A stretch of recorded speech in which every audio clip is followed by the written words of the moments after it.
Hello, everyone, and thank you for joining today's presentation. We have, once again, the wonderful Amy Krasner, our clinical nutritionist and natural chef from Nourish Balance, joining us today on the call. And she will be talking about what to look for on food labels and healthier choices to make when you are eating out. So just a few housekeeping items. Thank you again for signing up to participate in this new wellness program. We really hope you're enjoying the great content and, working hard to make this all about you guys. So do feel free to share any feedback you have on topics, what you're looking for in the future. And again, thank you for joining us. And if you do have questions or would like to participate throughout the presentation, Amy's great at pulling out participation during these. Feel free to post any questions or comments in the chat box. So if you are on a computer, you should be able to easily find that and chat to the presenter, Amy.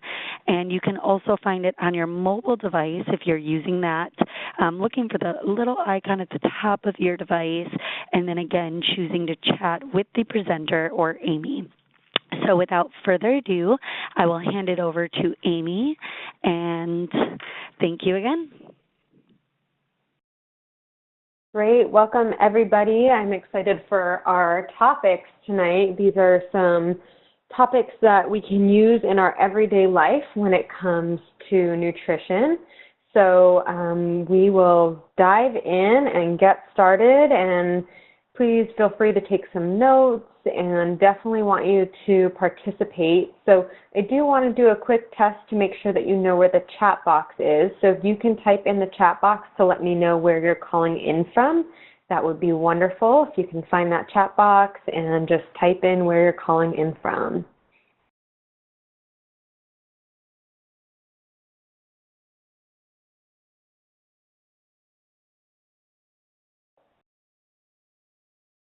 Okay, a few people from San Diego, from Chicago, Washington.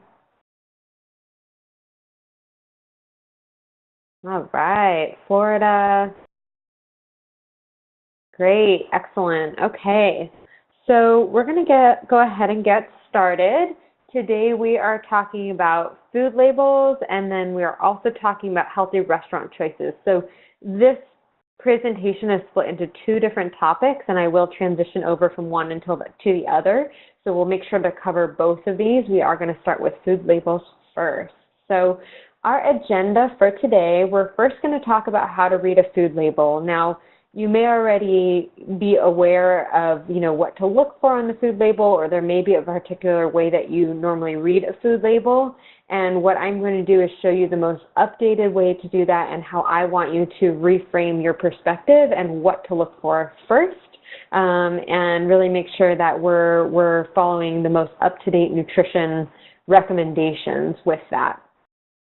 The next thing we're going to look at is what ingredients to avoid. So there's a lot of ingredients in the products that we're eating, and we want to make sure that we're sifting through to figure out which foods are healthy, which foods are harmful, and really be able to identify those. So we'll definitely be covering those. We're going to go over some misleading food claims. There's a lot of labels on the food items that we eat, and sometimes they can be confusing, or they might seem like they're healthy, but they're not actually healthy. So really good to look for those. And then we'll transition to the restaurant portion of the presentation. We're going to talk about what types of restaurants to eat at, and then also look at what to order at restaurants, talk about different habits when you're eating at restaurants, things to help you to be really successful when you're eating out, because we have to be realistic that everyone is going to eat at restaurants at some point, and it doesn't make sense to eat at home for every single meal. And so when we're out at restaurants, we want to make sure that we're making the best of it and making the best choices. So we are going to get started. So please note, take a moment to read the disclaimer that this presentation is designed to give you information. It's not a replacement for any medical advice. So please make sure that you consult with your doctor or psychologist or anyone that you need to consult with for professional services. And hopefully this will be a really educational presentation for you today. So starting talking about food labels and what to look for, I want to start by kind of sharing where we're at. We're in a very different place with food than we ever were before. And our current food system has changed. So really want to give you an update on what's going on and what we need to be paying attention to. So one of the things that's new or that's different, and this isn't particularly new in this year, but really new in the past decade, is that the ingredients have significantly changed in the products that we're eating. So there's far more processed ingredients, and what I mean by that is they are ingredients that are created in science labs versus ingredients that are grown naturally from the earth. And there's thousands of new ingredients that, we don't know what they're made up of, or we just don't understand them, and so we'll definitely be kind of breaking that apart today. Next, things that have changed is we have different farming practices.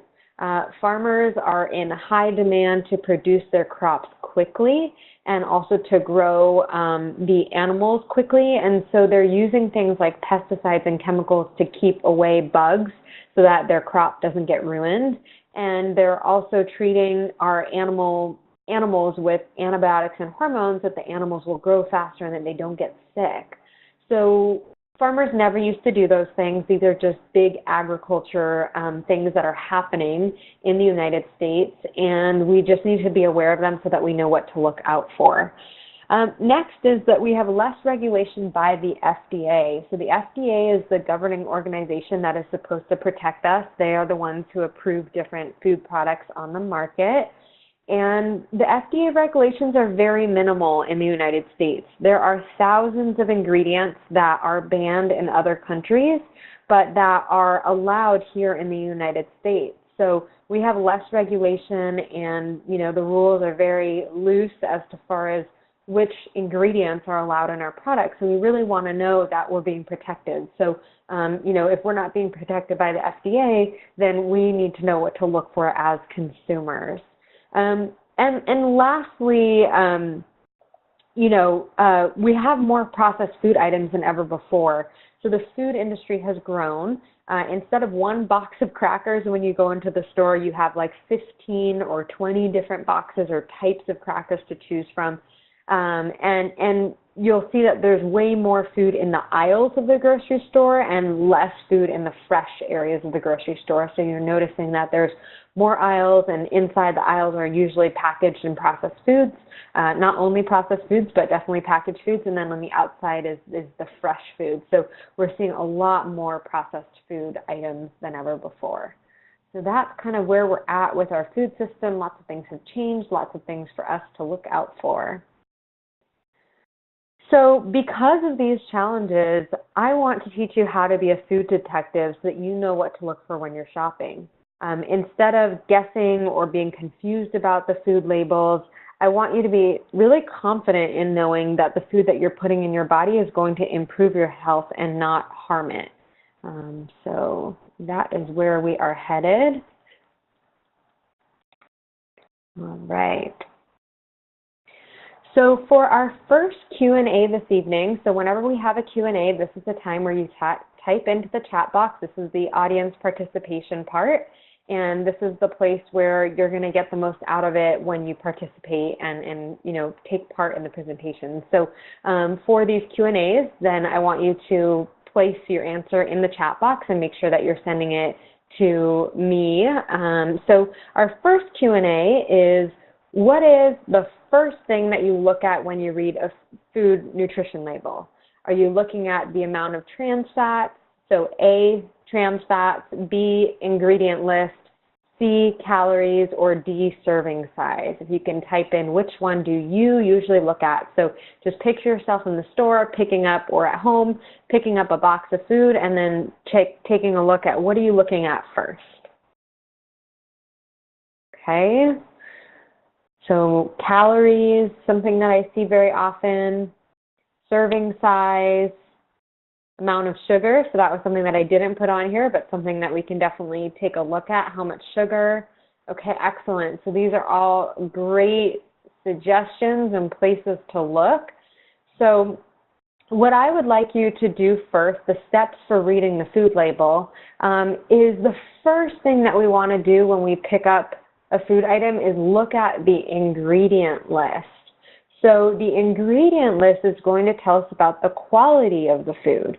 So for, a lot of times we're taught to look at the calories, but we really want to look at the quality of those calories. So I don't care if something has 150 calories or 450 calories if it's not sending the right messages and the right nutrients to our cells.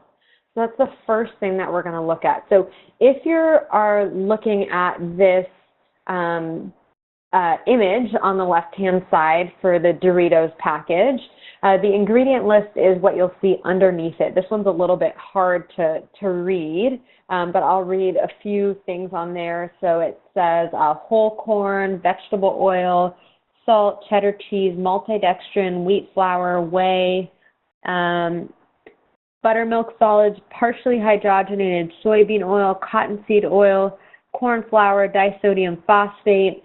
So some of these we can definitely understand. Oh, and this one says artificial colors, so yellow 5, yellow 6, red 4. So when we're reading the ingredient label, we want to look at, okay, how many ingredients are there? And usually if there's more than 5 ingredients on the food label, then that usually means it's more processed.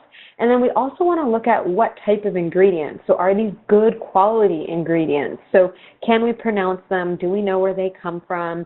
Do they look more like scientific terms than food items? Those are types of things that you can kind of look out for.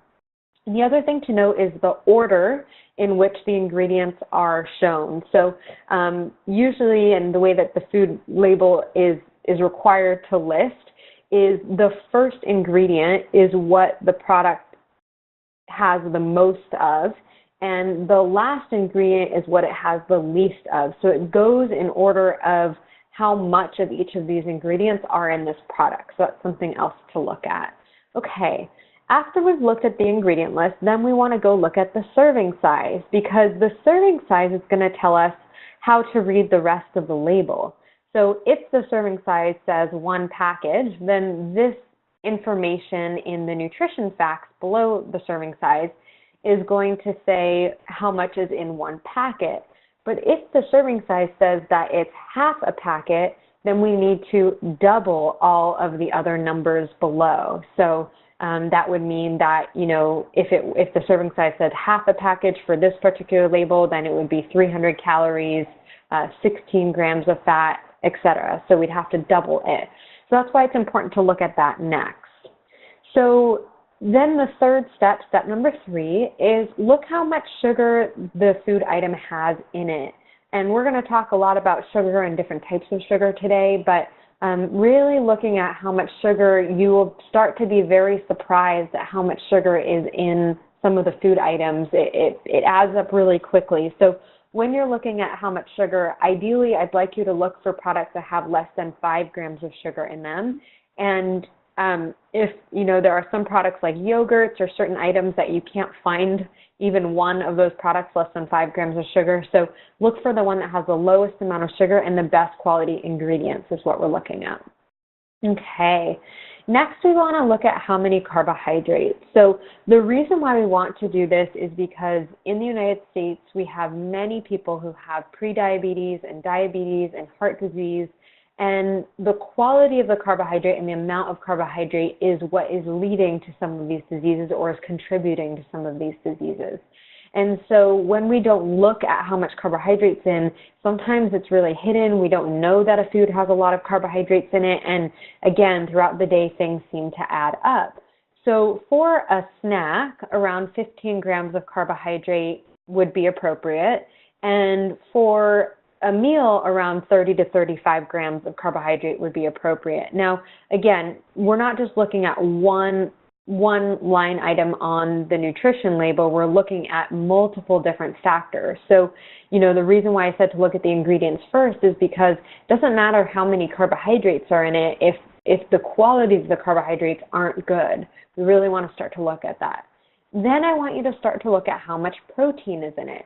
most Americans are protein and healthy fat deficient or essential fatty acid deficient, so they don't get enough nutrients from proteins and fats. And as you can see, on this one snack item, the total amount of carbohydrates compared to the total amount of protein is, quadruple or even more than the amount of protein. So, the carbohydrates in a lot of these products are way higher than the protein, which causes a big imbalance when we're looking at our total intake throughout the day. All right, so before we move forward, because this is a really important slide, I'd really like to see if any of you have any questions. Does anyone have questions here about the food label?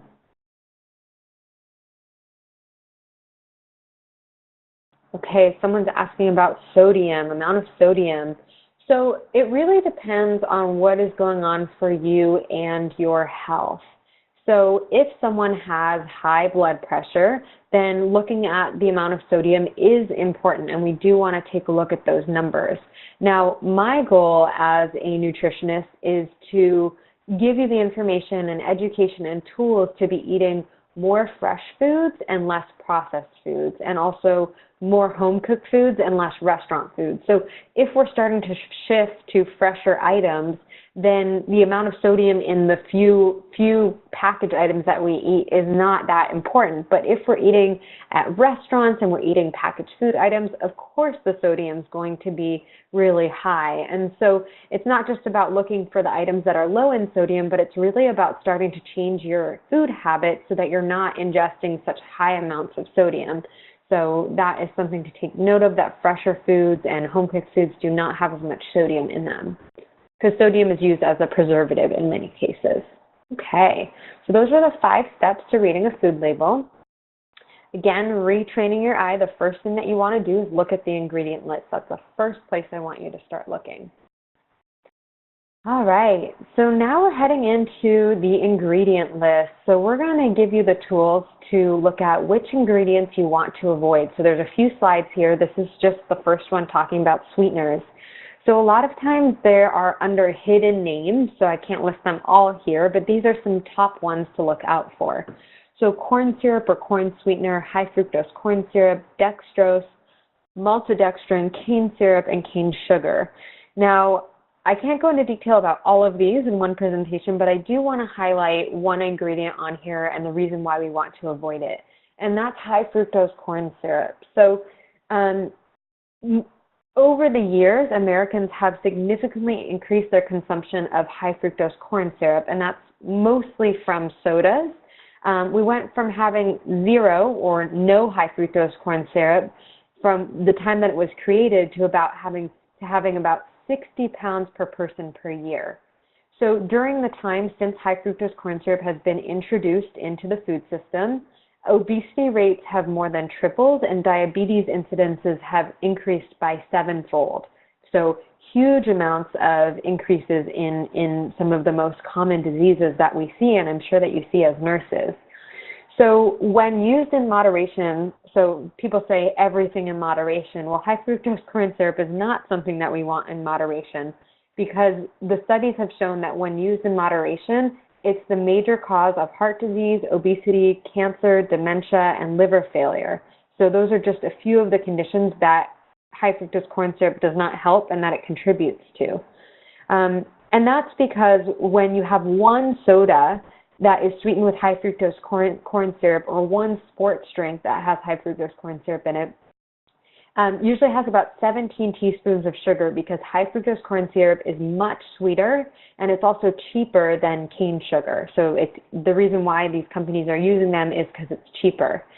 And the difference between high fructose corn syrup, the effect that it has on the body, versus cane sugar, is that the fructose from the high fructose corn syrup goes straight to the liver. So your liver has to process it first, and it triggers fatty liver, or lipogenesis, which is like increases triglycerides in your cholesterol. And it's one of the major causes of liver damage in our country. So there's about 70 million people who have fatty liver. So where do we usually find high fructose corn syrup? It can be found in yogurt, bread, sodas, cereal bars, canned fruit, salad dressings, and ketchup. Those are the main places where we find high fructose corn syrup. Okay.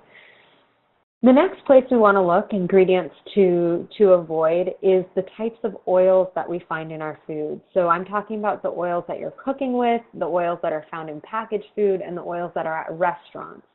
So these processed oils are primarily, or the constitution of them is mainly omega-6 oils. And omega-6 oils are more pro-inflammatory versus omega-3 oils, which are anti-inflammatory. So the concern that we have is in the standard American diet, the ratio of the amount of omega-3s to omega-6s is 1 to 20. So we're having 20 times more omega-6s, which are inflammatory, and we are having way less of the healthy fats, the omega-3s. So the highly inflammatory fats are leading to issues with heart disease and other inflammatory conditions. So it is very hard. You'll find once you start looking at your food labels, at the ingredient list, it's very hard to find snacks without these ingredients in them, but it is good to start to look at them and definitely making sure that you're using different cooking oils, and the less you eat out at restaurants, the less you're going to be exposed to these as well. So the oils that you want to cook with, the oils that we want to see on the food labels are olive oil, avocado oil, coconut oil, even some organic grass-fed butter, another oil called ghee.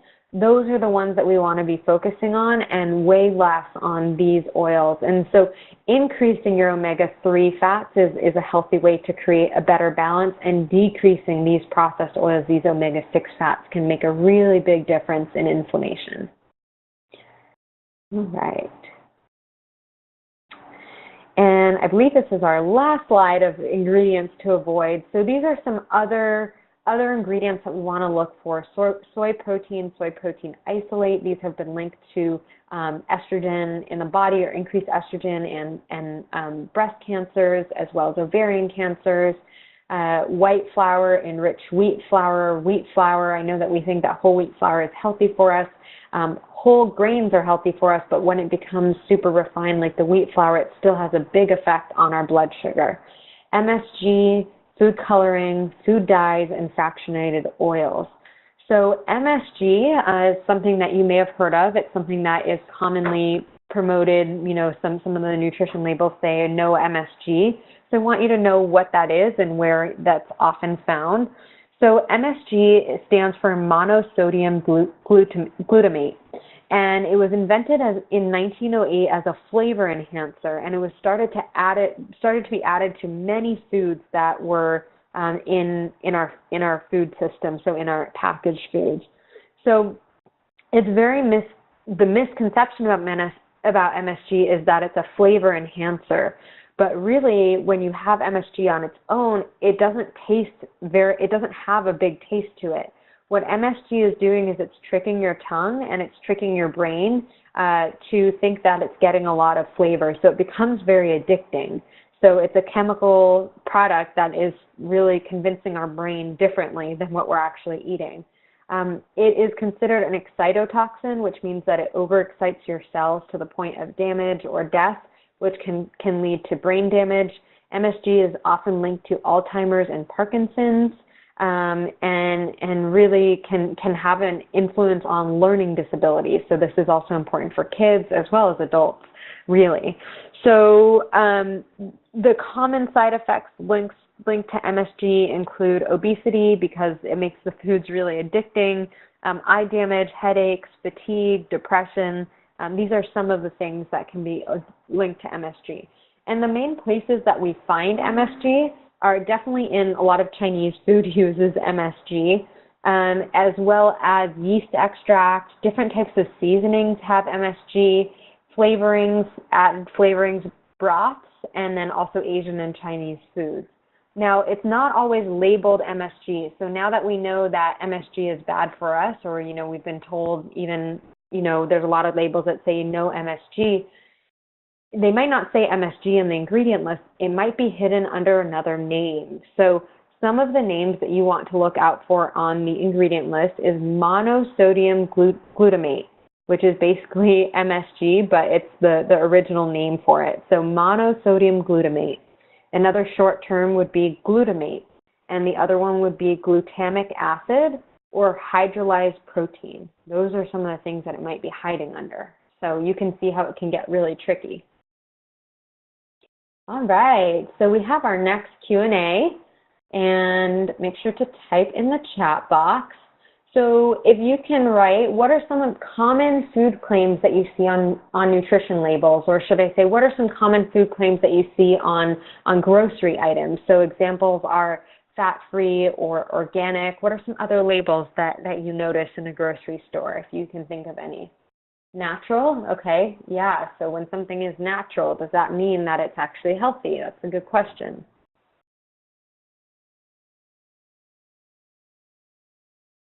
Okay. So the common food claims are some of the confusing food claims that we might see. So I see sugar-free as well. Thank you for participating. Okay. So sugar-free. Now, oftentimes when an item is labeled sugar-free, we might think, oh, that's healthy. So when something's sugar-free, a lot of the times it is replaced with an artificial sweetener. And artificial sweeteners have been linked to cancer growth, and they are really addicting substances. So when something says sugar-free, it's definitely worth taking a look at the ingredients still to make sure that it's healthy.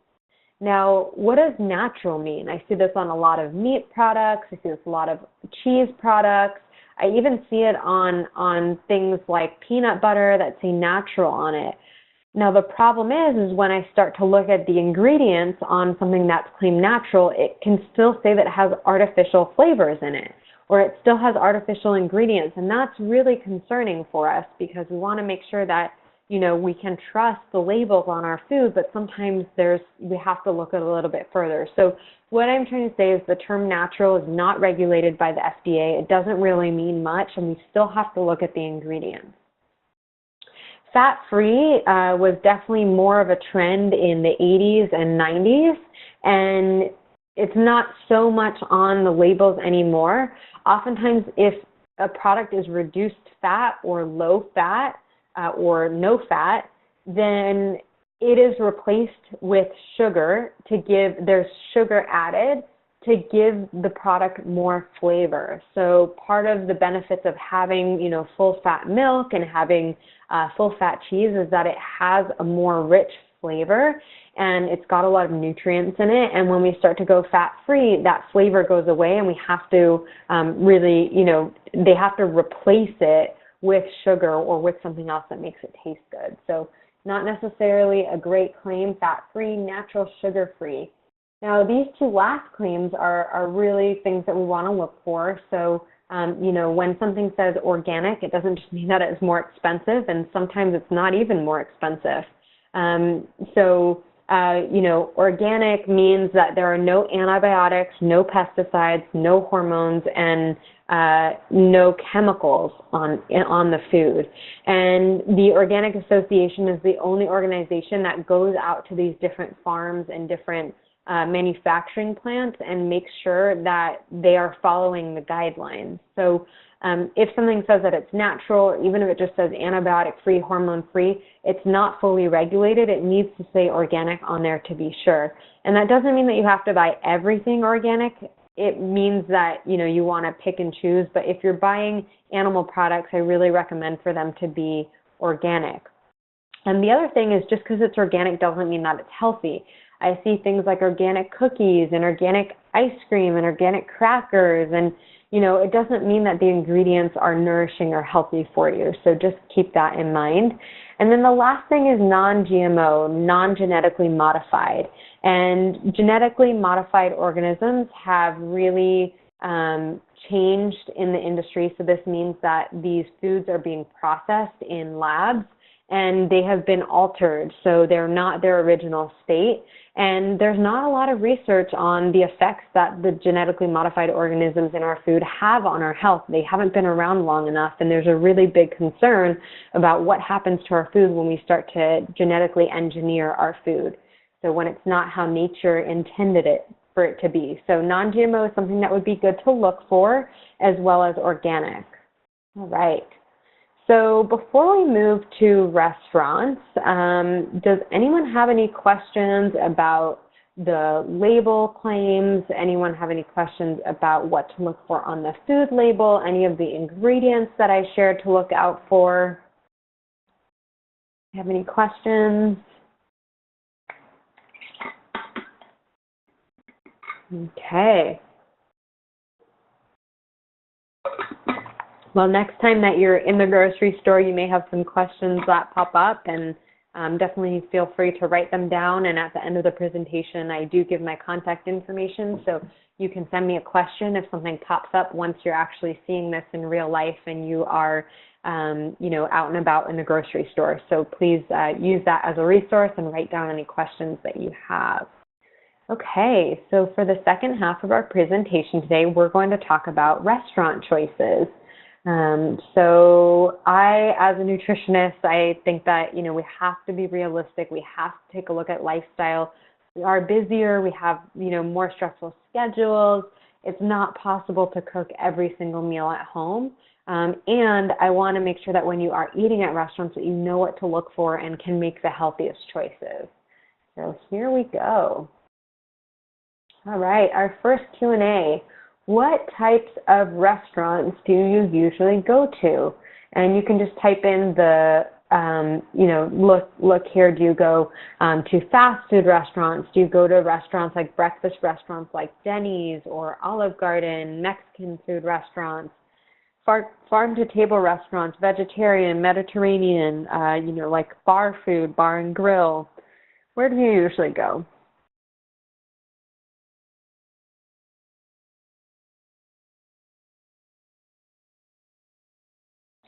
Farm-to-table restaurants. Okay. Farm-to-table, organic or vegetarian restaurants. Excellent. Yeah, and I think, especially with the types of restaurants, it also depends on what part of the country that you live in. Some people don't have access to farm-to-table. So I know that there are some people on this call who are from New York, and there are some great farm-to-table restaurants there. Some people from San Diego. There's lots of great farm-to-table restaurants here. So hopefully we have some options for you. So let's take a look. All right. So some of the things that you want to look for when you go to a restaurant is you really want to set yourself up for success. This is the reason why we're talking about the different types of restaurants. If you go to a restaurant that has low quality food, low quality ingredients, it's going to be very hard to find anything that's healthy on the menu, or if there is something healthy on the menu, you're going to feel very limited because you're going to feel, I can only have the salad on the menu, or I can only have this one thing, and then it's not that exciting to go to a restaurant anymore. So part of the way that you can start to improve your choices at restaurants is to go to different types of restaurants. So if you go to the same restaurants over and over, it's a good idea to start to do some research and look at some other restaurants that you can go to. So you want to look for restaurants that are either local or use local ingredients. Maybe they carry some organic products. If they have meat, that it's grass-fed beef. Gluten-free, even if you're not gluten-free, usually restaurants that have gluten-free items tend to maybe have healthier options. Farm-to-table, that means that it's fresh ingredients coming from the farm, and some of these restaurants really advertise that they're farm-to-table. They want you to know that they care about the qualities of the ingredients that they're using. And then also, looking at restaurants that have high-quality ingredients. Now, one of the things that I like to do to help to switch things up or shake things up a little bit if you go to the same restaurants over and over is do a Yelp search. Do a Yelp search for your zip code locally close to your home, and then do a Yelp search close to your work, so close to the hospital. And what I want you to do is type in the term in Yelp, either organic restaurant or gluten-free restaurant. That seems to pop up some healthier options than if you were to just type in dinner restaurant or healthy restaurant. So those are some of the terms that you can start to do. And then write down a list of 3 or 4 restaurants in both of those 2 areas, so close to your house and close to your work. and write down a list of 3 or 4 new restaurants. And then that way, when you are, planning on meeting a friend or going out with a coworker, you already have some ideas of where to go, and it's not a last minute decision of trying to find a place to go. So that's a way you can be a little bit proactive and find a new place to go, because oftentimes what we do is we go to what's convenient and what's comfortable for us and what we know, and that's something that can help to get you out of your bubble to make healthier choices. All right, so what are some of the challenges that we see at restaurants? So one of the things that happens when we go to a restaurant is that there's so many choices on the menu. And that creates a bit of overwhelm, and it also creates an opportunity to eat foods that you normally wouldn't choose. So my number one tip for reducing the overwhelm on the menu is, before you go to the restaurant, I want you to check in with yourself and ask, what do I feel like eating tonight? What do I feel like eating for lunch or for dinner? And then you can decide, do I feel like something fresh? Do I want a salad? Do I feel like something warm? Do I want a soup? Do I feel like something more grounding? Do I want a baked potato, or something a little bit fresher or lighter? So trying to decide what you want to eat before you go to the menu, because if you have that in mind, then once you start to read the menu, then you can really hone in on the items that fit what you actually wanted, instead of being convinced or tempted by these other items. So instead of letting the menu dictate what you want, I want you to look at the menu and with a fresh set of eyes to see, what is it that I want to eat right now. So it will help a lot with that. The other thing that you can do is go and look at the menu before you go to a new restaurant or before you go out to happy hour with friends. Look at the menu ahead of time and make a selection of 3 or 4 items that are healthier options that you can choose from. Now, I don't say to just select one item, because I want you to have choices still when you get to the restaurant, but at least skimming through the menu before is less overwhelming, and you can make better choices because you're going to have more time to think about it. So those are some suggestions for kind of getting out of that overwhelm of too many choices. Okay. The next thing is that at restaurants, we have much bigger portion sizes. So you can see on the right-hand side, this image is showing what portion size is a healthy portion size for pasta and what you would normally find at a restaurant. And, we do talk about everything in moderation, but what's happening is that our portion sizes are so much larger, and they're not really in moderation. Even if we're just having it once a week, these portion sizes are much larger than ever before. So some of the tips for that is to, is to really either split with someone else is an option, or push some of the food to the side of your plate and kind of separate to say, okay, this is what I'm going to eat now, and this is what I'm going to take to go. Now, for some people, if it's on their plate, they're most likely going to eat it, even if they separated it. So you can even ask for a to-go box before you start eating and package up half of what's on your plate if it is a really big portion. So just start to look at it and think about, how much of this would I serve myself if I was at home? That's a good way to determine, okay, is this portion size too big? Is this something that I would normally eat, or am I just eating it because it's served to me this way? So many of us have this mindset from when we're younger that we have to clean our plate or have to eat everything on it. And I really want to encourage you to start to listen to how hungry you are, how full you are, and start to let your body determine how much you eat instead of what's placed in front of you. Okay. And then the last part is, the quality of ingredients at restaurants. This can be a big challenge. Oftentimes we don't know what is in our food. We don't know how many ingredients they're using in our food or how much of those ingredients. So restaurants usually use way more salt. They use way more fat, so cooking oils, and they do this to enhance the flavor on your palate. And that's what makes it so good to go out and eat at restaurants, is these chefs are really catering to our taste buds to make it taste good. But the problem is when we eat out, we don't have much control over the quality or the quantity of our ingredients. So really important to look at that. And again, like I mentioned before in the nutrition label section, is, the types of fats that they're using at restaurants are cheap oils, they're inflammatory oils, and really need to make sure that we're looking at how often we're eating out at restaurants. So those are some things to look out for. Do you have any other challenges that I haven't mentioned? Anything else that you find challenging when you go out to restaurants? You can write in the chat box if you have anything that you find challenging. Okay, so when you're sharing with someone else, or when you're out to a happy hour, when there's a lot of food around, kind of more like a potluck situation, sometimes there's anxiety. We don't notice it, but there's anxiety that there's not enough food to go around, or we take a lot of food because we're scared that there's not going to be any left, okay? And what I want to remind you is that you can always order more food, and it's, just telling yourself, there's plenty of food, I'm going to take a small amount and then I can refill my plate if I want to, and just try not to be as anxious about,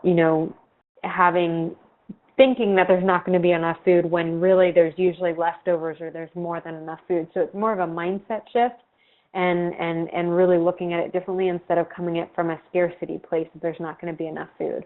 Okay, so other questions is about drinks and empty calories. We are definitely going to cover those. That's coming up really soon in our presentation. Thank you for asking. Okay. So what to order at a restaurant? Now, the question about empty calories add up the most quickly when it comes to drinks.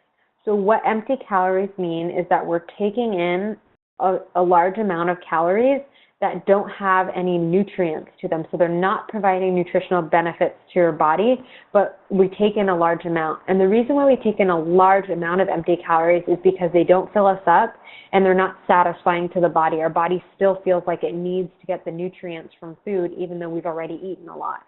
So that's where the term empty calories comes in, and it's mostly referring to different types of drinks like sodas. So when you're out, beverages to look at are water, unsweetened iced tea, a hot tea, either green, black, or an herbal tea, looking at sparkling water with lime if you want a little bit of carbonation, and water with lemon. For alcoholic beverages, definitely sticking to wine would be ideal, and then making sure that if you are getting a hard alcohol that you're not mixing it with a soda or a juice, because that definitely adds a lot of sugar and extra calories that we don't really need. So mixing it with like a club soda and lime, and if you are getting any juice or anything, just a splash of it instead of having, the vodka orange juice or vodka cranberry. Make sure that you do get some sparkling water in there as well. There was one other thing I wanted to say about beverages. Also, if you are drinking beer, looking at the lighter beers instead of the IPAs and the heavier, darker beers is what you want to look for.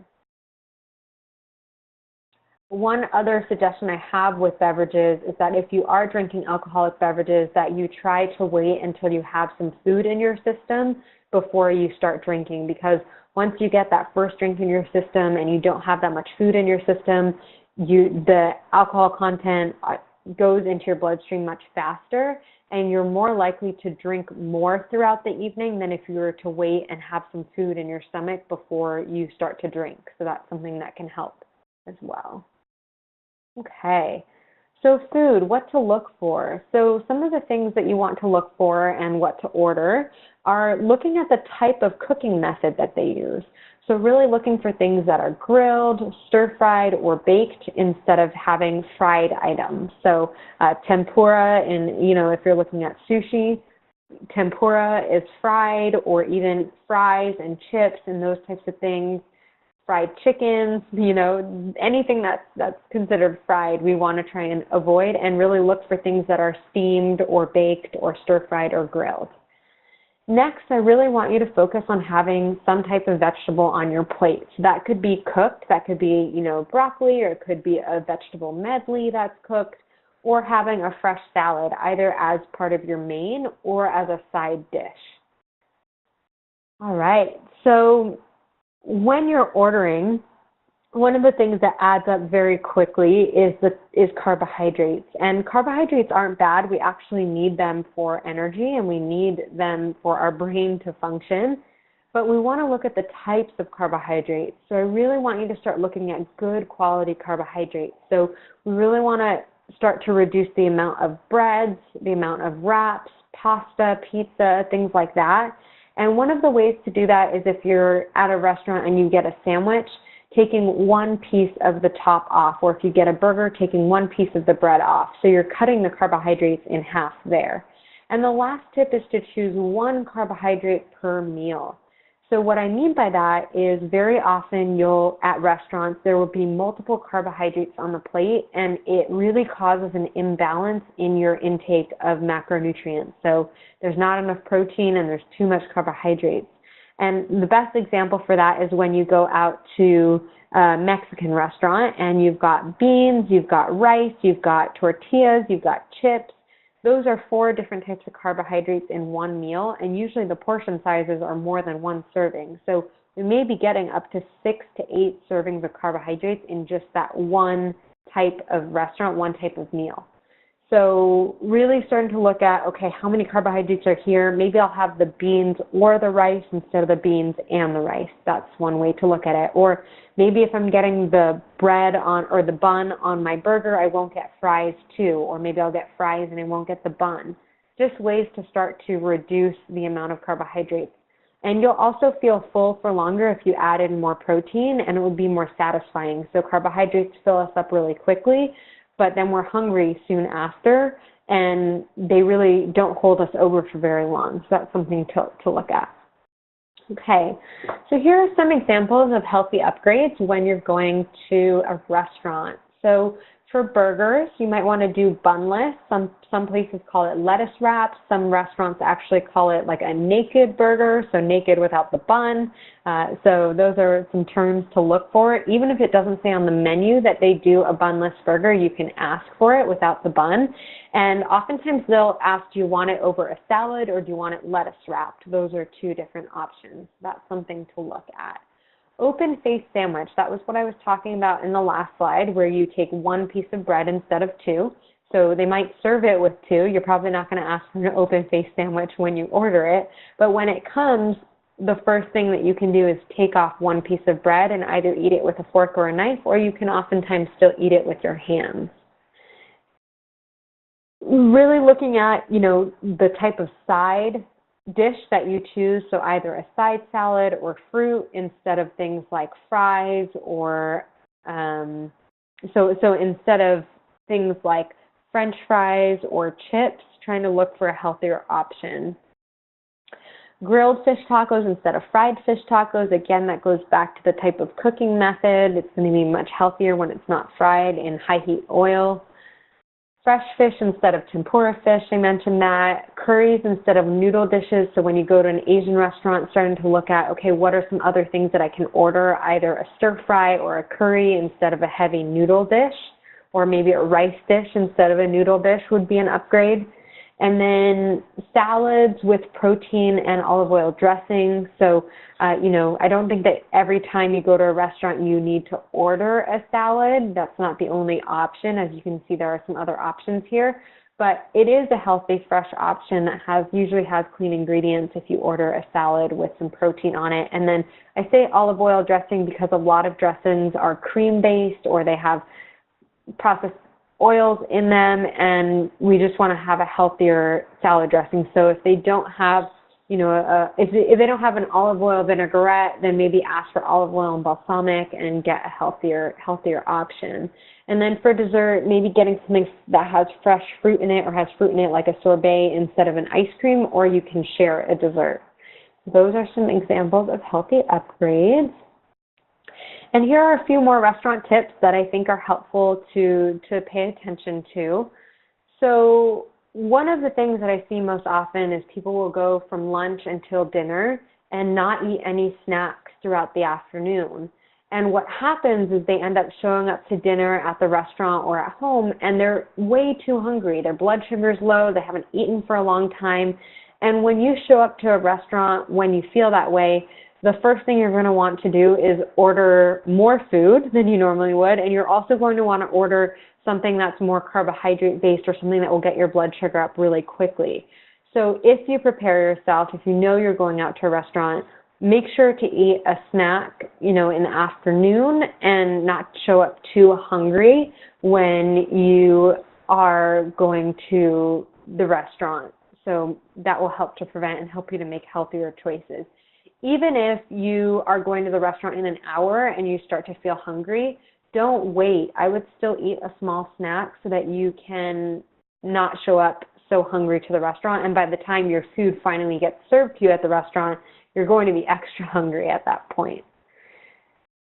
I talked about looking at the menu before you go, so we don't have to cover that again, but just a reminder, choosing a healthy side dish, we also covered that. Ordering protein appetizer, oftentimes the appetizers are going to be things like pita bread or bread on the table or fries, or onion rings. There are usually options like a chicken skewer or a lettuce wrap or a shrimp dish or a seafood dish for an appetizer. And what that will do is help to balance your blood sugar, and it will help you to not overeat at your main dish. Also with bread, people tend to eat more than one piece, and it adds up really quickly. And with the protein appetizer, you're not going to have that same effect. I talked about splitting with a friend or asking for a to-go box when you have bigger portions, or maybe you're just full and you don't feel like eating the whole thing, or you're recognizing that you're full and you can save it for later and take it with you to go. Those are some of my favorite restaurant tips that I find to be helpful. So that concludes our presentation today. Thank you so much for joining us. And as we mentioned at the beginning of the presentation, my name is Amy Krasner, and I am a holistic nutritionist. I work with people in San Diego as well as online. I also work with some of the employees at AYA too. And you can find out more information, more health tips by following me on Instagram or Facebook, as well as if you have any follow-up questions, please note my email address is here, and you can definitely contact me with any follow-up questions. So before we end our presentation today, do you have any questions? Do you have any comments?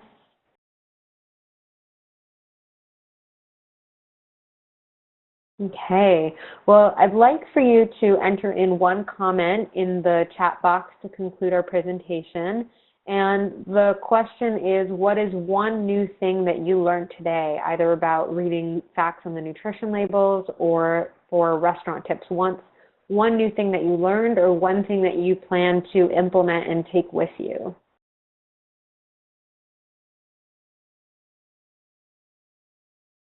Okay, looking what oils to avoid. Excellent. Okay. Yeah, that's definitely a process. It takes time to find products that don't have processed oils in it, but you can do it, and there are a lot of products available that don't have processed oils. That's something to take note of. And another comment was to split with a friend. So splitting a dish with a friend and taking into account that most portion sizes are much larger at restaurants. So if we were to serve ourselves at home, it wouldn't be as big. Excellent. Okay. All right. And I see another one saying that looking at the ingredient list first when you're reading a food label is more important. So not to look at the calories first, but the ingredients first. Excellent. Okay, wonderful. Well, thank you so much for being here. Thank you for participating. And if you have any colleagues, any other travel nurses that work with AYA, please share with them about this program. We have a lot of great content and information that we're going to be sharing in the next few weeks. And we hope that you tune in for another topic at some point in the next 4 weeks. Thank you so much for joining. I hope that you have a good evening, and please let me know. Please send any emails if you have any questions. Thank you, Amy, and thanks to everyone that joined us today. And you will get a reminder email after this. Feel free, if you have any questions, as Amy mentioned, to send those to us. You could send them to ayahealthcare@ayahealthcare.com or to Amy's email if you have a specific question on the content that was shared during this wonderful presentation. Thank you so much, Amy. And if you haven't yet, please do join us as well on Facebook. If you search for AYA Wellness on Facebook, you should find our group, which you can request to join, and there will be a link in the follow-up email you get from today's presentation to go there as well. So thank you again, and have a wonderful rest of your day.